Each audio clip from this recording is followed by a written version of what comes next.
یہ جو معراج ہے نا، معراج نبی صلی اللہ علیہ وسلم کی، یہ بھی جسم کے ساتھ ہوئی ہے۔ آج کل بہت سے اسکالر جناب غامدی صاحب سمیت وہ یہ کہتے ہیں کہ جسم کے ساتھ نہیں ہوئی بلکہ یہ کیا تھا بھائی، خواب۔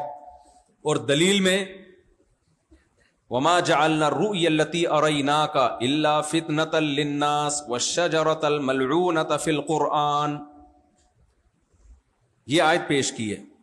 رؤیا عربی میں قرآن میں رؤیا کا لفظ خواب پہ آیا ہے۔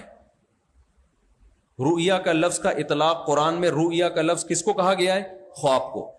لا تقصص رؤیاک علی اخوتک، آپ لوگ کو آواز صاحب آ رہی ہے سب کو؟ مجھے تو نہیں لگ رہا کہ آ رہی ہے۔ اچھا، یوسف علیہ السلام کو جب خواب آیا تو یعقوب علیہ السلام نے ان سے کہا لا تقصص رؤیاک، اے یوسف اپنا خواب اپنے بھائیوں کو مت سنانا۔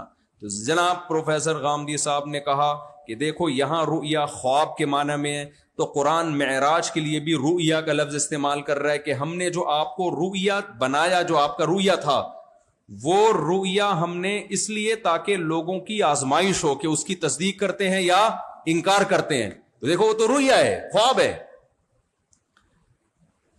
جو پراپر وے میں علم سیکھنے کا کہا جاتا ہے نا، یہ اسی وجہ سے کہا جاتا ہے تاکہ صرف ترجمہ پڑھ کے لوگ متاثر نہ ہو۔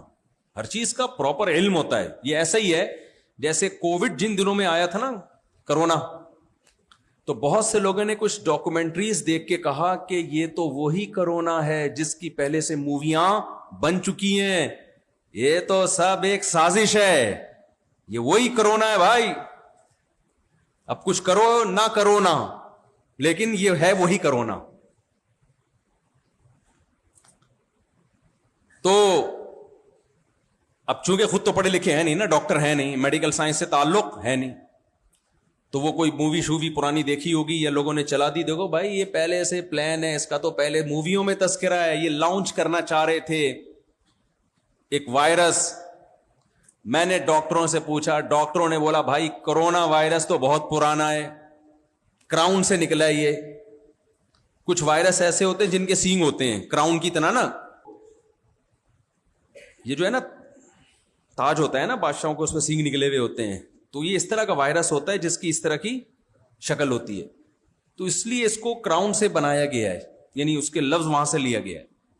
تو یہ تو بہت پرانا وائرس ہے، لیکن اب جو بیماری کی شکل میں وائرس آیا، چونکہ اس کے بھی یہ ہے اسی قبیلے سے، اس لیے اس کو اسی لفظ سے تعبیر کیا گیا۔ اس کا یہ مطلب نہیں تھا کہ اس کا پچھلی موویوں میں تذکرہ موجود ہے۔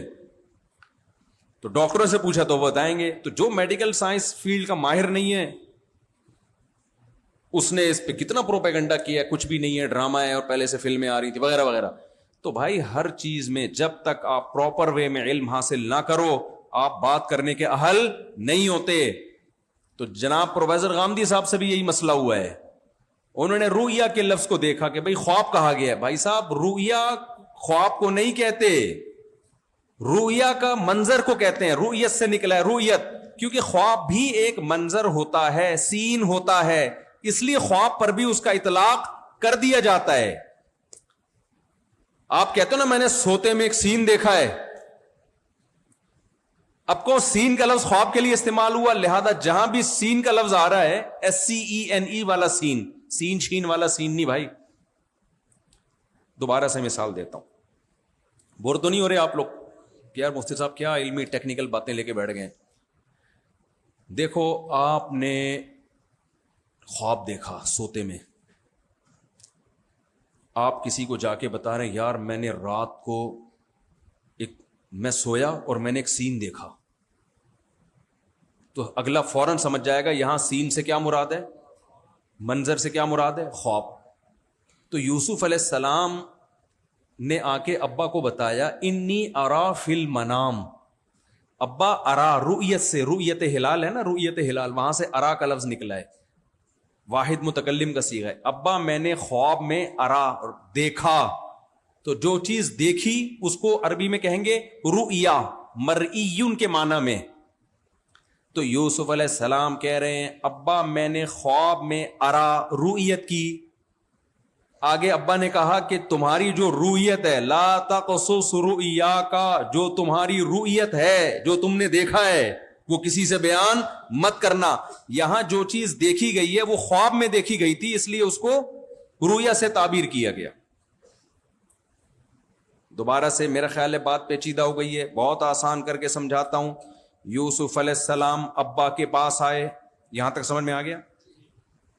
ایک ایک اسٹیپ کر کے سمجھاؤں گا. ابھی بھی سمجھ میں نہ آئے نا تو پھر پولیس ہی آپ کو سمجھا سکتی ہے، کیونکہ علمی جب دلائل ہوتے ہیں نا تو بہت لوگوں کی مینٹل لیول پہ آ کے سمجھانا پڑتا ہے تو وہ سمجھتے ہیں. یوسف علیہ السلام، یہاں تک سمجھ میں آ گیا؟ اور تھوڑ دیتے. ابا کے پاس آئے. ابا کون تھے؟ یعقوب علیہ السلام. ٹھیک ہے. کہنے لگے اے ابا، رأیتو، میں نے دیکھا، 11 کوكباً، 11 ستارے، والشمس والقمر، اور سورج اور چاند. 11 ستارے دیکھے اور ایک سورج اور ایک چاند. رأیتہم، دوبارہ رؤیت کے لفظ کو دہرایا، میں نے دیکھا، لی ساجدین، کہ یہ سب مجھے سجدہ کر رہے ہیں. تو جو چیز انہوں نے خواب میں دیکھی، یہاں صرف اور نحو کے طالب علم بیٹھے ہوئے ہیں، جو دیکھی بھی چیز ہے اس کو رؤیا کہا جاتا ہے، مرئی. فعلا مفعول کے معنی میں ہے یہ. جیسے قاتل، قتل کرنے والا، جس کو قتل کیا جائے مقتول. سمجھتے ہو کہ نہیں سمجھتے؟ تو رائی، دیکھنے والا، رأیتو، میں نے دیکھا. رؤیت ہلال کا لفظ یاد رکھیں، مرئیو یا رؤیا، وہ چیز جس کو دیکھا جائے. جس چیز کو دیکھا جائے اس کو سین کہتے ہیں انگلش میں، اردو میں منظر کہتے ہیں، کہ بڑا اچھا منظر. تو یہاں یعقوب علیہ السلام نے یوسف علیہ السلام کے سامنے رؤیا کا لفظ استعمال کیا کہ یوسف علیہ السلام نے خود بتایا کہ میں نے دیکھا ہے. تو جو دیکھی بھی چیز کو کس سے تعبیر کیا جائے گا؟ رؤیا سے. اب چونکہ وہ خواب میں دیکھا تھا تو ہم کہیں گے یہاں رؤیا وہ منظر ہے جو خواب میں آیا ہے، جاگتی حالت میں نہیں آیا، کیونکہ پیچھے بیان خواب کا چل رہا ہے. لیکن ہر جگہ اس سے خواب ہی مراد لے لینا، اس کی کوئی دلیل نہیں ہے. تو اب بنی اسرائیل میں آپ الفاظ دیکھیں، اللہ تعالیٰ قرآن میں فرماتے ہیں کہ ہم نے جو آپ کو رؤیا، جو آپ کا رؤیا تھا، جو منظر تھا معراج میں، جو منظر، وہ ہم نے بنایا ہے لوگوں کے لیے آزمائش. لوگوں کے لیے کیا بنائی؟ آزمائش. یہ آزمائش کا کیا مطلب ہے یہ میں ایکسپلین کر دیتا ہوں. جب بھی کوئی اچھمبے کی بات ہوتی ہے نا اور پیغمبر وہ دعویٰ کریں تو عوام کے لیے آزمائش ہوتی ہے کہ انکار کرتے ہو یا اقرار. خواب اچھمبے کی بات ہے، بولتے کیوں نہیں؟ اگر نبی بتاتے مجھے خواب آیا ہے تو یہ آزمائش بنتی لوگوں کے لیے. مشرکین کہتے آ گیا ہوگا بھائی، خواب میں کوئی آسمان پہ بھی جا سکتا ہے، خواب میں بیت المقدس بھی جا سکتا ہے، خواب میں پیغمبروں کی امامت بھی ہو سکتی ہے، خواب میں پہلا آسمان، دوسرا آسمان، تیسرا آسمان، چوتھا آسمان، سارے آسمانوں کی سیر ہو سکتی ہے. کیا خیال ہے بھائی؟ اب دیکھو اللہ تعالیٰ کہہ رہے ہیں کہ اے نبی، ہم نے آپ کے جو رؤیا ہے نا، رؤیا، اس خواب، 3 قرینے ہیں جس سے پتہ چلتا ہے کہ یہاں خواب مراد نہیں ہے. پہلا، ہم نے اس کو آزمائش بنایا. خواب کبھی بھی آزمائش نہیں بنتا. مشرکین کے لیے ماننا آسان تھا، بھائی آ گیا ہوگا خواب. یہ آزمائش جب ہی ہے کہ جاگتی حالت میں آپ یہ دعویٰ کریں کہ ہوا ہے. تو مشرکین کے یہ ممکن نہیں ہے کہ سیکنڈوں میں جا کے کوئی 7ویں آسمان کی سیر کر کے آ جائے اور بیت المقدس بھی جائے. تبھی حضرت ابو بکر نے فوراً مانا اور یہ چیز حضرت ابو بکر کی فضیلت کا ذریعہ بن گئی. دوسری دلیل، قرآن کہہ رہے وما جعلنا الرؤيا التي اريناك الا فتنة للناس والشجرة الملعونة في القرآن. فرمایا ہم نے جو زقوم کا ملعون درخت ہے جس کو ہم نے جہنم میں پیدا کیا، اس کو بھی ہم نے آزمائش بنائے لوگوں کے لیے. وجہ کیا تھی؟